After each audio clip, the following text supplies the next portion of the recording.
Hey everybody, it's Dr. J here, coming to you live from Washington, D.C. I am back with my good friend and Director of Service Excellence at Sport and Spine Rehab, Kat Lovejoy.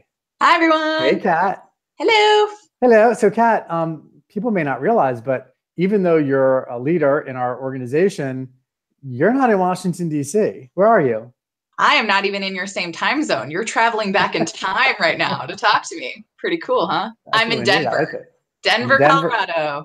Denver, Colorado. Very cool. Mhm. So today we're going to talk about another issue that happened in our organization, and we talk about these issues and we're transparent about these issues because we really are working to help other healthcare providers avoid these situations as much as possible. We get to learn from these experiences, and if we can protect others by sharing our stories, that's what we do. It's in our values DNA, so to speak. So. Kat, tell us about the importance of really securing the right kind of patient information and what happens when we inadvertently, or when any healthcare practice inadvertently doesn't secure really important critical healthcare and financial information. Well, what can potentially happen is, first of all, you never know really who is looking at those things. We've already talked previously about hacks. So you want to make sure that your virtual world is really shored up from any outside influence.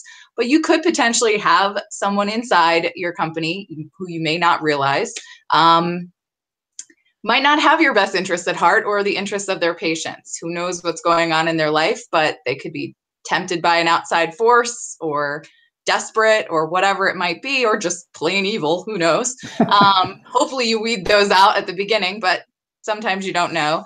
And you want to make sure that they're not tempted, that there isn't anything available easily and readily to those people where they could potentially use it in a way that they're not authorized to. So tell everybody what happened.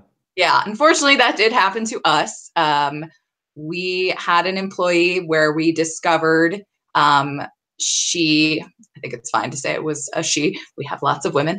She happened to be accessing some old files where patients had written their credit card numbers. We kind of, as a rule, don't do that anymore. But these were old files that were in the system for actually a third party that we work with, which does like a medical discount program, essentially. So it wasn't our own paperwork. It was paperwork that we would hand to a patient from this other company. She was accessing those, and then she was utilizing the credit card information for herself as well as some of her colleagues, I don't know, peers, friends, to purchase things illegally. Right. And tell everybody how we found out. Oh, wow. It's very complicated, but we had a very strong patient, actually, who it was really her bravery to face the issue, instead of most people, when they figure out their cards are being used, they just cancel their card, they get a new card, they never report it, they don't do anything about it. The card was being used at a hotel to try to check in by someone who put their real name on the third-party authorization form. She actually went to the hotel, didn't personally confront them physically, but on the phone somehow was able to confront this person, and that person gave her the information that he had gotten it from his friend who worked for us, and that it must have been some kind of mistake or misunderstanding where the credit card number must have been stored in the computer and accidentally inputted, which is nonsense because we don't do that. But yeah, that's how we figured it out. And then I kind of had to do some sleuth work to figure out who it was, because the person didn't give us the name. But these are not smart. These are not smart criminals. This is not this is not hacking. These are not, complicated, elaborate. This person did all of this from a work computer. So tell everybody, Kat, how you were able to find it. Like, how you were able to find out. So we had a suspicion that it was one of a few people potentially, someone who had access to this information. Yeah. Tell everybody how you super sleuthed. Well, so I had the gentleman's name who was trying to check into the hotel. I did a lot of online research with Facebook and such. Unfortunately, it was kind of a common name, so it was a little bit difficult to establish any connection with anyone else. Whoa! Sorry, that's the wind. It's windy here in DC today. Sounds like a drone flying around. So, so I wanted to see if anyone had listed this person on their new hire paperwork. So I requested the new hire paperwork for the few people that I thought might be involved, just because of their ability to access this type of information. And when I got it back, sure enough, this guy was listed as the emergency contact for this employee. So at that moment, I knew we had this person caught. But there was more. There was more. There was more. Yeah, remember what we did on Saturday? So I went in on Saturday. Yeah. I'm getting there. Okay. So, but the minute that I realized that it was definitely this person, that it was her, I immediately went through and blocked all of our systems, because she technically could still have accessed things from other computers. So I went through and completely blocked her out of the system. Notified, obviously, Dr. J and her direct manager. We then made a plan to terminate that employee. We reported to the police the information that we knew. We came in the next day, had the locks changed, although I actually called the police the night before and asked them to come and do patrols, because I was worried about someone coming in and possibly destroying evidence, taking the computer or something to that nature. And you never know what someone's capable of when they're caught. Sure. And then we came in, we changed the locks. I actually remoted into the computer. It was on the weekend, so no one was really in there. Jay came in and let me into the computer. And I found like undeniable proof that she had been opening these files and specifically searching for this type of file, opening it, and then going to the website for the hotel and various other things that clearly, and she was doing all this during work hours. So it was interspersed with actual work on her web browser history. I didn't have to do any hacking. It was just in her browser history. So it's not funny, but it's funny just how crazy. And I was just talking to my sister, who also works in healthcare management, and we were just like, that just would never cross my mind that somebody would do that while working. That would be that brazen and sit there with a straight face with Dr. J sitting next to them. She was doing it while you were there. Yeah, I was there. Yeah. I was in another room. I mean, I wasn't like, right. But like her, you were sitting in the same building as her, and she's just doing that at it just blew my mind completely.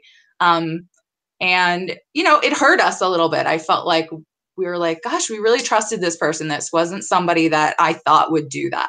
This wasn't somebody, I would never hire someone that I thought would do that. Right. This was someone who I thought showed potential and promise and had goals and, went to school, went to college and graduated and seemed like she was somebody who could be trusted.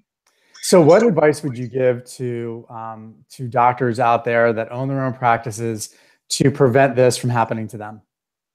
Okay. So number one, don't ever write down financial information. That is the key to the world. The patient's financial information. Right. Don't have that stored. Don't have your employees' financial information. Nothing. Have that stored anywhere unless it's encrypted. So we do have a way that people can put their cards on file, but it's simply typed into the system. And the minute we hit save, it's an encrypted number. You cannot go in and figure out what the credit card number is. We can't see it. The credit card company can't even see it. No one can see it. It's just a bunch of dots and symbols. So that's number one. Make sure you have an encrypted payment system. Number two, don't allow anyone to write down financial information anywhere. Number three, do background checks and take them seriously. Even if somebody might have something several years ago that you wouldn't consider to be that big of a deal, it's not a direct indicator of them being a thief or something like that. You might want to just delve a little further. And I would say if they give you contacts, this is my boyfriend, this is my girlfriend, the names of those people, do a background check on those people as well. That's great advice. That's really great advice. Yeah. Because if we had done that, this guy's rap sheet was 3 pages long. So, what do they say? Like, you are the sum of the 5 people that you hang around the most, right? right. So we have obviously started doing that now. When I hire someone new and they give me the name of their emergency contact, I immediately do just a quick court record search. That's all public knowledge. So you can do that quickly and easily online. That's great. That's great advice. Kat, anything else you want to share about this situation and what doctors, can do to help protect their practices? The only other thing I would say is if you do have a situation like this, and we said it previously, do the right thing and tell the patients who have been affected. Technically, it was a very small number of patients, so we didn't have any federal requirement to tell them, but we did, and we offered them all the assistance that we could in this situation. We also really cooperated with the young lady who was the one that discovered it, and the police. And I also got to call the FBI again, which is always fun. So just make sure you do the right thing. Don't worry so much about covering it up or hiding it. Yes, in most of these cases, the people notice the fraudulent charges and nothing happens and they just change cards and everything's fine. But still, just offer it up. You never know what that person could have taken. So yeah, we actually got some very positive feedback, and we spent a fair amount of time, the day after we found out, and the day that it was actually confirmed on the computer, we spent a fair amount of time constructing a communication to the patients, and we got some very, very positive responses. People sometimes will surprise you. You think they might be angry at you, but if you're doing the right thing, they respect that and they appreciate that, and they tend to want to work with you to help solve the problem. So that's great advice, Kat. Yeah. Well, thanks so much again for being with me, and hope you all enjoyed this little session on how to protect yourself against credit card fraud and theft. And we'll be seeing you soon next time. Bye now.